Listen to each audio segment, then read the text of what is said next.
Hello, this is Ian, Somerset News Network. I'd like to talk about the BBC. The BBC have apologised for editing a Panorama news item about Donald Trump's speech on January the 6th. Now, what we know so far is that the FBI, we were told, had 24 agents within the crowd. It's now believed to be over 2,000. They just don't know how many were there.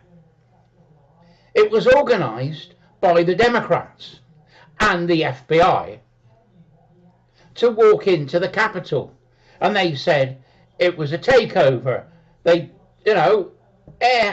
It's just unbelievable. They tried to blame Trump for it. They tried to put Trump in court for it, for January the 6th. The BBC edited interview of his speech was used to justify trying to get Trump into court. That's how bad this is. That's perverting the course of justice. It's defamatory. And I wouldn't be surprised if Trump doesn't sue the BBC. He could bankrupt the BBC for this. Now, it goes a lot deeper than just the Trump interview. Look at the Diane interview. When Princess Di was interviewed by Bashir, they gave her alleged emails that were false to her to get her to talk. She was stitched up. And I've seen this a lot in the BBC. Like I said, I did 6 months on a community project for local radio. It was at the time that Princess Di, well, she wasn't then, she was Diane Spencer, was going to marry Charlie. And the radio station had a 50-seater coach, and we filled it with people that listened to local radio. And there was me and the reporter. They used to use a big reel-to-reel 4-inch ewer, it was called, and it was a big, clumsy thing. And the girl reporter was about 4'10". She was shorter than my mum, and my mum was 5 foot. And she said, I can't carry that all around London. And I said, I'll carry it for you. It was a day off. We all had a day off, didn't we, for a bank holiday? So we had to meet at 4:30 in Anchor Road in Bristol. Anyway, I got there 20 past 4, parked my bike in the car park. It was a free car park then, you got to pay for it now. Anyway, parked my motorbike in the car park. And I had my sandwiches and flask of coffee. And they all started piling in, all the locals. And then the reporter turned up. She's the star, obviously, shaking hands and saying hello. Anyway, my job on the day was to carry this great big ewer. I had a great big strap. Must have weighed 15 pounds. I don't know exactly how much it weighed, but it was heavy. So I worked with her. I was her gopher for the day. I was her bodyguard for the day, believe it or not. So we got to London. I talked to people going up and down the coach and saying hello and what have you. And I was acting as a researcher for her. And I was finding things that people have done and what they wanted to do during the day. They bought periscopes so they could look over the cloud. They bought platform shoes that they made in the garage, with bit blocks of wood to go under their shoes so that they could stand higher so they could look over the crowd. Oh, it's absolutely amazing day. Everybody was as nice as ninepence. Anyway, we got to London about 6:30. Coach was parked up somewhere the other side of Hyde Park, and we walked through Hyde Park. We walked through down to the Buckingham Palace, and everybody was milling around. Along the Mall, St James's Park, isn't it? That park there. So I don't know London very well. Anyway, all around you could smell bacon and eggs cooking on camping stoves. They'd all spent the night in the park under the trees in sleeping bags. There were even a few little two-man tents along in the park where people had stayed the night. And people were just waking up and getting out of sleeping bags and cooking bacon. Oh, it smelled beautiful. And there was barriers, obviously, down the Mall, and there's all the flags. And there's people going up and down the Mall itself, from the palace to the church, right? People, and people were milling. People were trying to get the best place. By 6 o'clock, they were beginning to line the front line of the Mall, both sides. Then the army came out, and they were parked, and you had a sergeant major with a pace stick, making sure that every man was the same distance apart all the way down, and they were quite relaxed at that stage. I think they are calling it at ease, isn't it? The army call it. And then the police came in and faced us. The army faced into the Mall, and the police faced out into the crowd, and they were dotted along the line as well. Now, along the Mall, there was scaffolding towers. You know, the square scaffolding towers they get for doing your guttering and repairing your roof? Well, they had those with cameras on them, with sheets round them so they couldn't be seen, so they didn't look like scaffolding towers. And there was cameras mounted on them all the way down. I think it was 3 or 4 down the Mall. And they had cables all the way back to Admiralty Arch, isn't it? The big that goes across the Mall. It's Admiralty Arch. Anyway, we walked down to Admiralty Arch. We didn't know where we were going to go, what we were going to do. The reporter said, I have to find a phone. In those days, we didn't have mobile phones. So what we did is we got to Marble Arch, and the BBC at the back of Marble Arch, at the end of the Mall, had a BBC outside broadcast unit editing all the cameras. And they also had what the army would call a NAFA unit, a BBC canteen. So we were told we can get drinks and food there, as we were BBC staff. And she then talked to somebody, producer, editor or whatever at the BBC. We can use the phones in here if you're press. So she went into the Admiralty and used the phone there to phone back to Bristol. And she was then finding out information and talking to people, and then going back into the Admiralty Arch to use the phone to phone back to Bristol. And she had the times all marked out. Anyway, as we were there about 7 o'clock, the police firearms unit turned up, the snipers, with rifle bags. And we were just there having a cup of coffee, and I said, I'm going to take a walk down and see if we can find any of our coach people and see what's going on, see what's happening, and I'll come back and report. And she asked me, well, what's in the bags? I said, well, that's sniper rifles. And the copper turned around and said, shh, nobody's supposed to know. But it was all very friendly, because it was a wedding day. It's like when you're waiting for your mate to get married. Everybody just smiles. And some people have bought plaques, signs, all the way down the Mall. And some of them were a little bit close to the mark. Well, I remember one. I wish I'd had a camera. I didn't take a camera that day because I was working for the radio station. I wish I'd had a camera. You know, wishing Charles and Di luck. And one said, "Give her one for me, Charles."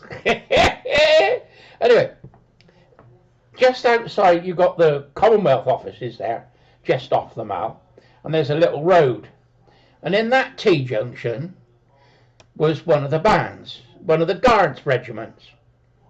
And there was an officer in the front with a baton, and they were playing familiar tunes.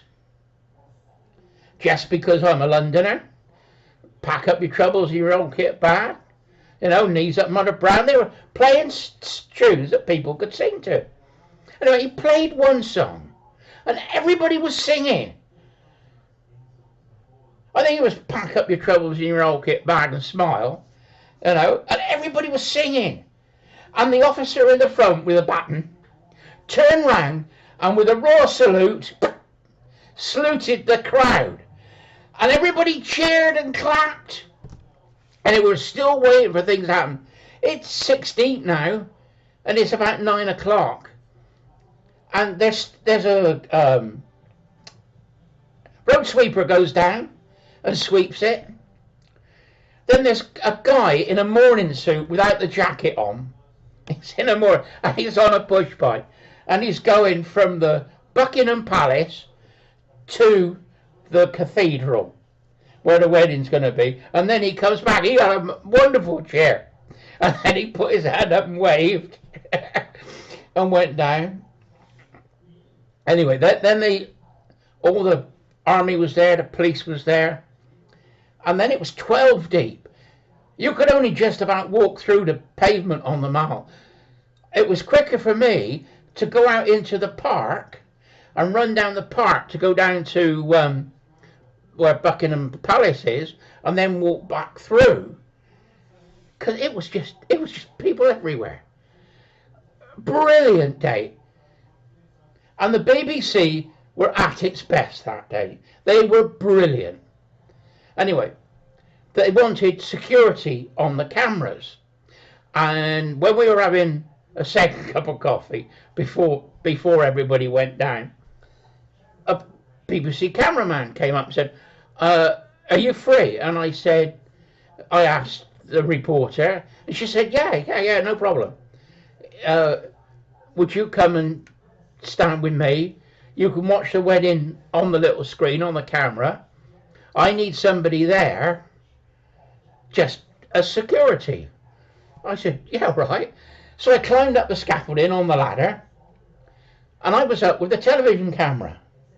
And when they all went down through, he recorded it, and there's a little 4-inch square, black and white. It was black and white screen. They've got colour ones now, but they were little black and white 4-inch screens on the back of the television camera. Anyway, he did the crowd, and he was doing bits, and they were cutting into him, and the red light went on when it was recording. And anyway, then he said, I've got to go to the loo. I'm going to go and get a drink and get me lunch. All Charlie and everybody had gone down, and we were waiting for the ceremony to start. And I'm watching Charlie and Di get married on a 4-inch screen on the back of the television. He said, put the headphones on, and then you can hear what's going on. So I put the cans on. Well, that's what they call headphones, cans. And I could hear what was going on in the church. So I watched Di and Charles's wedding, thanks to the BBC. Anyway, that's my BBC story. Now we've got to talk about BBC reporting. Now, I didn't see in my 6 months doing this community programme any BBC shenanigans. I'm not saying it didn't go on, I'm saying I didn't see it. This was obviously around the early 80s. Now, I remember in the 70s, my boss in the gun shop was interviewed by the BBC. By the time it went out to air, what they'd done is edited the questions so the answers sounded something different. He was absolutely steaming. That's not what the interview was about. That's not what I wanted to say. And obviously his answers were edited as well. He went absolutely ballistic. He never did another interview for the BBC ever. Anyway, I was a bit sceptical about the BBC wanting to interview me. I worked in the gun shop in Bristol. And this was the 80s now, late 80s. And they wanted to do an interview. And in the Evening Post, that was our local paper, somebody had shot a duck on the pond with a crossbow bolt. And because we sold crossbows, and we sold crossbows to the scouts and to tree surgeons, all legal use of crossbows, I was asked to go in for an interview with the BBC. I said, yeah, no problem. So I got there, and lo and behold, against me, they're expecting me to be pro-crossbow, right? And against me was an RSPCA officer. Now, they were obviously hoping that we'd fight. And I said hello, and we're given a cup of coffee, and we're in the green room chatting. Now, what the BBC didn't know is I know the guy, because I repaired his shotgun in the workshop the week before. But the BBC didn't know that. Anyway, we went into the studio, and he sat on one side, and I'm sat on the other. We got our cans on, and the music finishes, and then the presenter starts talking about the duck was shot with a crossbow bolt. They go to the RSPC officer, he says his part, comes to me, and I said, well, it is illegal to use a bow or a crossbow to shoot an animal in the UK. And if anybody has any information that they know about this incident, would they please contact the police? That was it. We were supposed to be a 15-minute interview. I think it was 10:15 to 10:30. We were both booked in and both supposed to have a chat. We're supposed to argue with each other. But the trouble is, we agreed with each other. That's not what they wanted. We were ushered into that studio quicker you could say, you know, and we were just ushered out. No, thank you very much, cup of coffee or anything. We were just pushed out. I couldn't believe it. Anyway, I said, do you want a cup of coffee? He said, yeah, all right. So we went down the cafe, and we had a cup of coffee, and we're having that. I said, they didn't like that, did they? He said, no, they didn't expect you to agree with me. I said, well, it's right. It's illegal to use a crossbow to shoot an animal in this country. And they didn't have permission to be on the ground where they did it anyway. He said, well done, thank you very much for backing me up. I said, well, it's right. He said, oh, gun's working right, I used it at the weekend. I said, that's all right, that's not a problem. Now, that was my first indication that the BBC tried to manipulate things. It didn't work because I was honest. Now, the next one was I was interviewed by the BBC Radio. Now, I'd already worked and been an intern for the BBC, so I knew how things worked. And the guy came down to the gun shop and he had a ewer. And I said, I've still got those old things then. He said, yeah. And you had to edit the tape, splice and cut it and put it together. Anyway, we did the interview, and it was about shooting, and I was talking about illegal use of firearms as a hobby. Clay shooting, rifle shooting, target shooting. He was on about the illegal use of firearms. Anyway, when it went back to the BBC and it came out, made me look like a right idiot. It's not difficult to make me look like an idiot. I sound Like when the Americans say a redneck, I sound like a hazy with a straw stuck in my mouth, as the song says. But I'm not. I've got a West Country accent. I can't help that. I've got the accent I've got. I can't change that. I'd need to go to acting school or something for that. But I got the voice I've got. But because I sound like a countryman doesn't make me thick. I've had a lot of experience in my 68 years. And I was, what, 45 then, I suppose? 45 then? 44 maybe.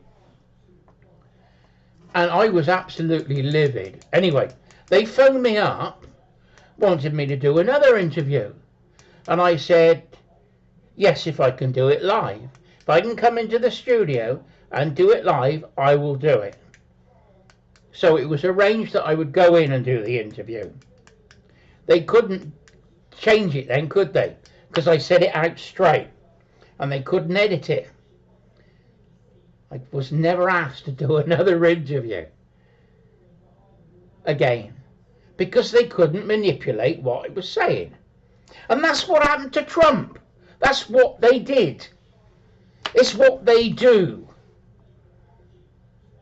And to prove the point, I had the ClimateGate emails. The University of East Anglia were doing the climate models. They were being funded by a science committee of Parliament. They were being ordered by the Met Office. The Met Office were giving them the information.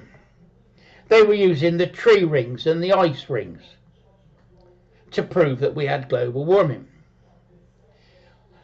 Well, the emails proved they were cooking the books. The emails were saying that they would add 1.5% on here, 2.5% on here, 0.5% on here, and they would drop the middle age warm period, and they would drop those figures to make it look like a straighter line. That's where we got the hockey stick from, and that it was going up afterwards. Man in America did the hockey stick, but he was working with a guy called Dr. Jones from East Anglia. Now, Dr. Jones didn't even know how to do a spreadsheet on Excel. He had other people to do that for him.